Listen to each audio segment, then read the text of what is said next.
क्या हुआ? जब केदारनाथ धाम के पास मौजूद एक गुफा में मिले महाभारत के वो दिव्य अस्त्र जिनसे लड़ा गया था विनाशक युद्ध, जिसे देखकर हर किसी की रूह कांप गई। केदारनाथ, जहां भक्त भगवान शिव के दर्शन को आते हैं, वहीं कुछ खोजकर्ता और पुरातत्वविद हिमालय की उन्हीं घाटियों में छुपे उन रहस्यों को ढूंढने जाते हैं जो आज भी समय के परे जीवित हैं। बहुत कम लोगों को पता है कि केदारनाथ और त्रियुगी नारायण के बीच की पर्वतीय श्रृंखला में ऐसी कई गुफाएं मौजूद हैं जिन तक आज भी आम आदमी नहीं पहुंच सकता। इन गुफाओं के बारे में शास्त्रों और पुराणों में वर्णन है कि यहां महाभारत काल के दिव्य अस्त्र छुपाए गए थे, विशेष रूप से वे अस्त्र जिन्हें आम मनुष्यों से दूर रखना आवश्यक था। कुछ दशक पहले भारत सरकार और डीआरडीओ ने मिलकर एक उच्च गोपनीय सर्वेक्षण किया था, जिसमें केदारनाथ के आसपास के कुछ क्षेत्रों को भूचुंबकीय स्कैन से देखा गया। यह रिपोर्ट सार्वजनिक नहीं हुई, पर ऐसी अफवाहें फैलीं कि कुछ स्थानों पर बेहद असामान्य ऊर्जा स्रोत मिले जो किसी सामान्य धातु से नहीं जुड़े थे। यहां तक कि कुछ वैज्ञानिकों ने यह दावा भी किया कि इन गुफाओं में रेडियोधर्मी तत्वों की मौजूदगी मिली जो प्राकृतिक नहीं हो सकती। 2017 में नेपाल के एक साधु जो दशकों से हिमालय में तपस्या कर रहे थे, उन्होंने यह दावा किया था कि उन्होंने अश्वशक्ति और पाशुपतास्त्र जैसे अस्त्रों की ऊर्जा को महसूस किया है। उन्होंने बताया कि ये अस्त्र अभी भी हिमालय की किसी गुप्त गुफा में संरक्षित हैं और इनकी रक्षा स्वयं शिव के आदेश पर कुछ दिव्य आत्माएं करती हैं। गंगोत्री से लेकर केदारनाथ और बद्रीनाथ के बीच कई ऐसे इलाके हैं जहां लोगों ने असामान्य रोशनी, रहस्यमयी ध्वनियाओं और गुफाओं से निकलती ऊर्जा तरंगों को अनुभव किया है। स्थानीय लोग इन स्थानों को देवताओं का सुरक्षित क्षेत्र मानते हैं और यहां बिना अनुमति के प्रवेश करना निषिद्ध है। तो क्या वाकई महाभारत के विनाशकारी अस्त्र आज भी धरती पर मौजूद हैं? क्या ब्रह्मास्त्र और पाशुपतास्त्र जैसे अस्त्र अब भी इंतजार कर रहे हैं अपने योग्य धारक का? और क्या यह गुफा कोई साधारण स्थान नहीं, बल्कि एक ऐसे रहस्य का द्वार है जिसे जानना आज भी वर्जित है? जानेंगे सभी प्रश्नों का उत्तर, परंतु आगे बढ़ने से पहले भगवान शिव के सच्चे भक्त इस वीडियो को एक लाइक करके कमेंट बॉक्स में सच्चे दिल से हर हर महादेव जरूर लिखें। सनातन धर्म के ग्रंथों में वर्णित दिव्य अस्त्र शस्त्र केवल कल्पनाओं की उपज नहीं थे, बल्कि वे शक्तियां थीं जिनका संचालन केवल अत्यंत तपस्वी और योग्य योद्धा ही कर सकते थे। महाभारत युद्ध का वर्णन करते समय जिन अस्त्रों की बात की जाती है, ब्रह्मास्त्र, पाशुपतास्त्र, वज्र, नारायणास्त्र, नागास्त्र, वे केवल विनाश के प्रतीक नहीं थे, बल्कि ऊर्जा और चेतना के वैज्ञानिक रूप थे। अब सोचिए, अगर ये अस्त्र केवल कथा होते तो हजारों सालों तक उनकी चर्चा वेदों, उपनिषदों और पुराणों में जीवित कैसे रहती? हिमालय, जिसे तप का क्षेत्र माना गया है, उसी की गहराइयों में गुप्त रखे गए उन दिव्य शस्त्रों की चर्चा आज भी कुछ साधुओं की जुबान से सुनने को मिलती है। 1979 में भारत तिब्बत सीमा पुलिस द्वारा किए गए एक गुप्त सर्वेक्षण में उत्तराखंड के त्रियुगी नारायण और सोनप्रयाग के बीच स्थित एक दुर्गम क्षेत्र में ऐसी गुफाएं चिन्हित की गईं जिनमें सामान्य मानवीय उपस्थिति असंभव थी। इन गुफाओं के भीतर ऐसी धातुएं मिली जिनकी संरचना अब तक झांत किसी भी मानव निर्मित अस्त्र से मेल नहीं खाती। एक साधु, जिन्हें लोग भैरवनाथ बाबा के नाम से जानते हैं, उन्होंने एक बार बताया कि उन्होंने 12 वर्ष की कठिन साधना के बाद एक ऐसे द्वार के दर्शन किए जो सामान्य पत्थर की दीवार नहीं, बल्कि किसी अन्य आयाम का प्रवेश द्वार प्रतीत होता था। उनके अनुसार उस गुफा में पहुंचते ही शरीर का तापमान तेजी से गिरने लगता है, कानों में अजीब सी गूंजती हुई ध्वनि सुनाई देती है और पूरे शरीर में झंझनाहट दौड़ जाती है। एक और चौंकाने वाली घटना 1997 की है, जब एक जापानी पर्वतारोही दल जो कैलाश पर्वत के रहस्य खोजने आया था, उसने गुप्त रूप से केदारनाथ के दक्षिण पूर्वी क्षेत्र में स्थित एक गुफा में प्रवेश किया।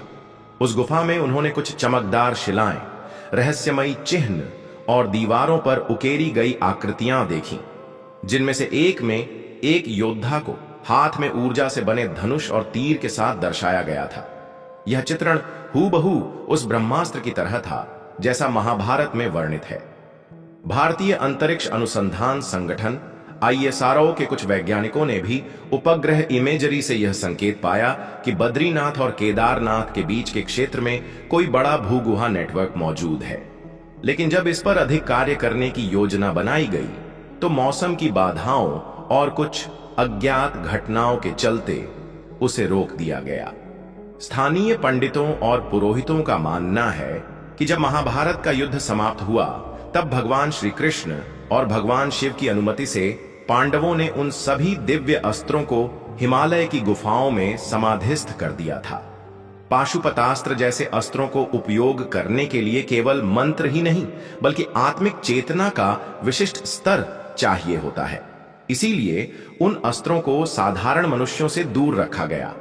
2012 में एक दिलचस्प घटना घटी जब एक युवा योगी ने बताया कि उसने ध्यानावस्था में एक ऐसे स्थान का दर्शन किया जहां तेजस्वी रोशनी में कुछ मंत्रोच्चारण गूंज रहे थे और बीच में एक शिला पर रखे थे 3 दिव्य अस्त्र, जिनमें से एक से लगातार गर्मी निकल रही थी, एक से बर्फ सी ठंडक और तीसरे से कंपन। बाद में जब उस योगी को वहां ले जाने की कोशिश की गई तो रास्ता ही अदृश्य हो गया। ऐसे कई संकेत मिले हैं कि ये अस्त्र किसी भौतिक रूप में न होकर एक ऊर्जा संरचना में बदले जा चुके हैं, जिन्हें केवल विशिष्ट तरंगों या मंत्रों से ही सक्रिय किया जा सकता है। और यही कारण है कि इन गुफाओं की रक्षा आज भी कोई साधारण संरचना नहीं कर रही, बल्कि दिव्य चेतनाएं स्वयं भगवान शिव के आदेश से इन रहस्यों की रक्षा कर रही हैं। कुछ साधु मानते हैं कि जब कलयुग अपने चरम पर पहुंचेगा और अधर्म का बोलबाला होगा तब ये अस्त्र फिर से सामने आएंगे, परंतु केवल एक सच्चे योद्धा के हाथों में। ये अस्त्र तब तक छुपे रहेंगे जब तक समय स्वयं उन्हें प्रकट करने का निर्णय नहीं लेता। अब सोचने वाली बात यह है, क्या कोई इन अस्त्रों की खोज में निकला है? क्या कुछ शक्तियां उन्हें पुनः पाने का प्रयास कर रही हैं? और क्या आज भी हिमालय की किसी गुफा में ब्रह्मास्त्र, पाशुपतास्त्र जैसे दिव्य शस्त्र शांत अवस्था में हैं? या उनका कंपन आज भी हमारे वातावरण को प्रभावित कर रहा है? इस रहस्य का उत्तर किसी एक के पास नहीं, परंतु संकेत चारों ओर बिखरे हैं। और जो लोग इन संकेतों को समझते हैं वे जानते हैं ये कोई पुरानी कथा नहीं बल्कि भविष्य की गूंज है। केदारनाथ धाम के ऊंचे शिखरों और गगनचुंबी चट्टानों के बीच वो रहस्य आज भी छिपा है, जिसे समझने की कोशिश करते हुए न जाने कितने साधक अपने जीवन को त्याग चुके हैं। परंतु समय समय पर ऐसी घटनाएं सामने आती हैं जो ये संकेत देती हैं कि महाभारत काल के वे दिव्य अस्त्र आज भी कहीं न कहीं अपनी शक्ति के साथ अस्तित्व में हैं। और सबसे चौंकाने वाला पहलू यह है कि कभी कभी उनका प्रभाव आज भी सामान्य जीवन में महसूस किया जाता है। 2015 में केदारनाथ यात्रा पर गए कुछ श्रद्धालुओं ने दावा किया कि मंदिर के पीछे की दिशा में उन्हें रात के समय अचानक एक नीले प्रकाश का तेज फव्वारा आकाश की ओर उठता हुआ दिखाई दिया। वो कोई साधारण प्रकाश नहीं था। उसे देखने के बाद कुछ लोगों ने उलझन, कुछ ने मंत्रमुग्धता और कुछ ने भय का अनुभव किया। स्थानीय साधुओं ने इसे दिव्य ऊर्जा के जागरण की निशानी बताया। एक और घटना 2021 की गर्मियों में घटी, जब एक साधु बाबा जो वर्षों से मंदिर के पीछे स्थित दुर्गम क्षेत्रों में साधना कर रहे थे, अचानक से एक दिन बदले हुए स्वर में बोले, अब वो समय आ रहा है जब दिव्य अस्त्रों की छाया फिर से पृथ्वी पर पड़ेगी। मानवता की परीक्षा फिर शुरू होने वाली है। उनका शरीर अस्वस्थ था, लेकिन उनकी आंखों में वह तेज था जिसे देखकर वहां मौजूद हर व्यक्ति का रोम रोम सिहर गया। कुछ पुरोहित बताते हैं कि हर बार जब केदारनाथ मंदिर में विशेष रुद्राभिषेक होता है तो मंदिर के एक खास कोने से एक कंपन सी महसूस होती है, मानो जमीन के भीतर से कोई ऊर्जा बाहर आने को तैयार हो। कई बार मंदिर में पूजा करते समय धूप या अग्नि की लौ एकदम से लहराने लगती है, जैसे कोई अदृश्य शक्ति उसके चारों ओर घूम रही हो। 2018 में एक युवा साधक जो पहले एक वैज्ञानिक था और अब पूरी तरह तपस्या में लीन है, उसने कहा कि ब्रह्मास्त्र जैसे अस्त्र ऊर्जा के बीज होते हैं, जिन्हें जागृत करने के लिए केवल मंत्र ही नहीं बल्कि आत्मा का विशुद्ध होना भी अनिवार्य है। और अगर कोई उन्हें अनधिकृत रूप से छूने की कोशिश करे तो या तो वह स्वयं भस्म हो जाए या उसका मानसिक संतुलन टूट जाए।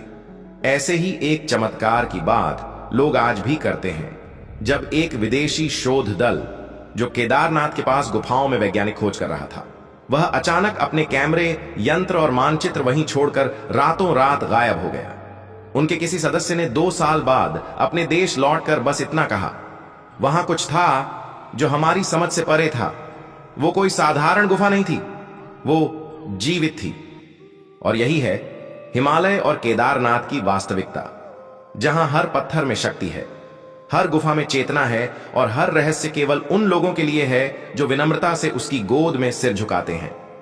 महाभारत के दिव्य अस्त्र अब भी शायद वही हैं, हिमशिलाओं में समाये हुए, ब्रह्मांड की गति के साथ एकाकार होकर प्रतीक्षा में उस दिन के लिए जब फिर से धर्म की रक्षा के लिए उन्हें पुकारा जाएगा। अगर आपको हमारी यह कथा रोचक लगी हो तो वीडियो को लाइक करें, चैनल को सब्सक्राइब करना न भूलें और कमेंट में जरूर बताएं कि क्या आप मानते हैं कि ब्रह्मास्त्र जैसे अस्त्र आज भी हमारे बीच किसी रहस्यमयी गुफा में मौजूद हैं। अगले रहस्य तक नमः शिवाय।